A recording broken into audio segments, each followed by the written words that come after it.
আচ্ছা, আমরা আসলে দেখছি যে বিগত দিনগুলোতে অটোমেশনের কারণে বেশি ঝুঁকির মধ্যে পড়েছে হচ্ছে সোয়েটারের শ্রমিকরা, এবং লক্ষ লক্ষ শ্রমিকরা কিন্তু তাদের চাকরি হারিয়েছে। কিন্তু আমরা দেখেছি পরবর্তীতে কিন্তু তাদেরকে নিয়ে সরকারের কোনো নীতিমালা অথবা সরকারের কোনো পদক্ষেপ আমরা দেখতে পারিনি। কিন্তু আমরা দেখছি যে উন্নত দেশগুলো, বিশেষ করে ইউরোপীয় ইউনিয়ন, কিন্তু তাদের দেশে এই অটোমেশনের ফলে যে চাকরি হারাচ্ছে যেসব শ্রমিকরা, তাদেরকে নিয়ে কিন্তু ইতিমধ্যে তারা বিভিন্ন আইন প্রণয়ন করেছে এবং সেগুলো বাস্তবায়ন করে তারা কাজও করছে। কিন্তু বাংলাদেশে কিন্তু আমরা সেই জিনিসটা দেখছি না।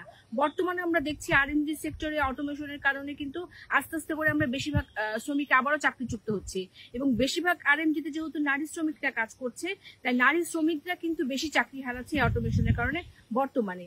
এবং এই নারী শ্রমিকরা কিন্তু আমরা আগের থেকে দেখে আসছি, একবারে করোনার পর থেকে দেখে আসছি যে নারী শ্রমিকরা কিন্তু আস্তে আস্তে করে চাকরি হারাচ্ছে।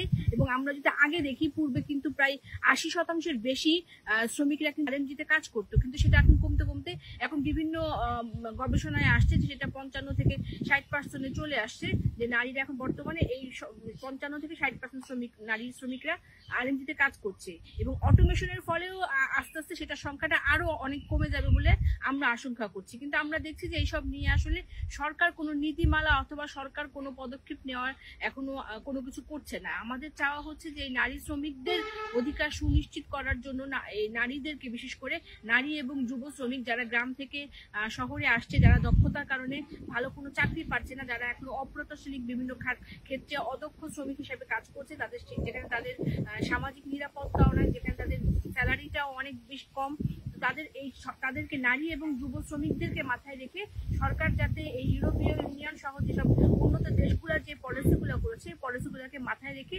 সরকার যদি পলিসি নির্ধারণ করে এবং শ্রম আইনের সাথে সেটা যুক্ত করে সেটাকে বাস্তবায়নের জন্য কাজ করে।